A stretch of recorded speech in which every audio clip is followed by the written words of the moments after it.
Hello all, welcome back to Chaz's Dioramas. So before I get into the update here on the shelf diorama, I'm going to show you something that I just recently purchased for the model room. Something to keep safe. So over to the floor, I bought a cabinet for all my paint cans. Like I said in the previous, I do live in an apartment and I do have, you know, keeping things safe, you could say. I've always wanted one, and it's got all my paints in it. It's packed right full right now, as you can see, and it holds quite a bit. I do have a cat, Holly. She's unfortunately sleeping right now. Normally she's in here bugging me. But got to keep the fur kids safe, right?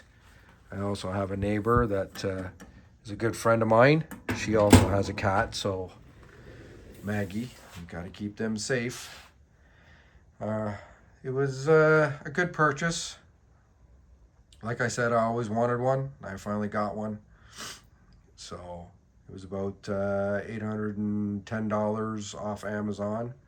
It's a fair size. So, I mean, it is heavy. Yeah, I got to crawl on the floor to get my paint, but oh well. All right, let's go back to the bench.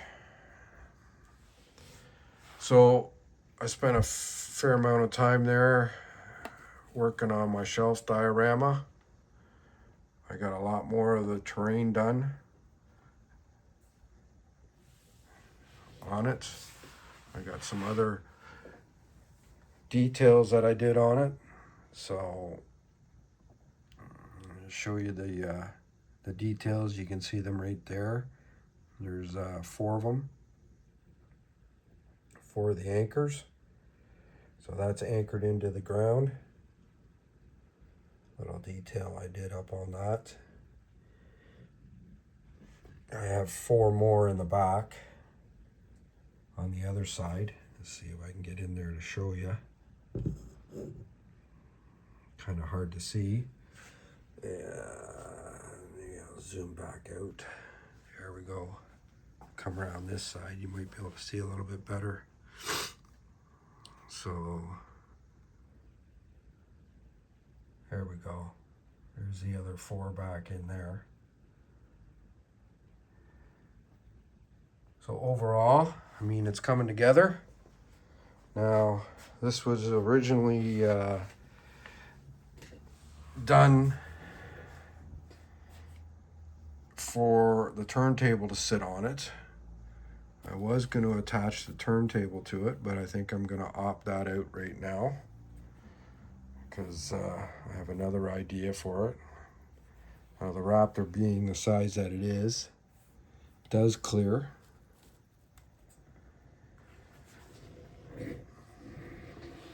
Even with its hitch in place. I mean, it might be a good for shows on that. I mean, if I have a smaller model, it'd probably work a lot better. So what we'll do is we'll just take that off the table, off that right now, hopefully not drop it. I'm into it doing some repairs. Now, something like the Jeep that I've been working on for the Canada Strong build, that would look, once it's done, look good in that terrain without the turntable. And you can still get the idea. So depending on the model, I can actually use it both ways. So we'll go with that one. And then I've been dabbling in decals. So I printed off onto some decal paper my decals for my electrical van that is actually for my electrician Where is he? He's over there right now on the other table. But pretty much, let's see if I can zoom in on that for you. That's the name of the company. So I designed it, and then I printed it on water slide paper. I kind of ran out of the decal sheet, so I've got some more on order. So it's actually turned out pretty good. Now, decals are not my strong point. I will let you know. I'll straighten that out. So that's the side. You know, with my little saying, we are shockingly good at our job. So then the back side. And I still need the print for this side. Now, once I do a little bit more weathering, once this is on, it'll be okay. It'll turn out all right. So there's a bit of flaws in it. As you can see, the front one kind of overlaps there a bit. I'm tempted to see if I can take a razor blade and cut the sides to where it bevels over, but we'll see about that. So now I did do the decal design for my 1970 farm truck for another group build, and that's it there. So I need to print that up. So it's a little time consuming, but you know, that's all part of it. And I don't mind. I enjoy designing them. So now, as we were saying, different cars might fit better on my shelf diorama. That's my Torino. So it doesn't fit too bad. I mean, it looks pretty good up there. Anyway, I did do some purchases on eBay. Just get over here. A lot of people don't like eBay. I've never really had a problem. Kind of the California Roller, Volkswagen van. I've always wanted one of these, and it was an auction, and I was the only bidder, and I bidded low and was able to get it. Now it's an open box, so you get what you get, right? So, I mean, the description was really good. The only thing that was missing, really, that might be any importance, is one of the windshields. But, well, I can always make one to fit.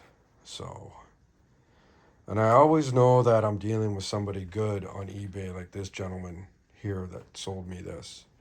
Because as soon as I put the bid in and I won the auction, I received an email from him saying thank you, and he'll give me an update of when he's shipping it.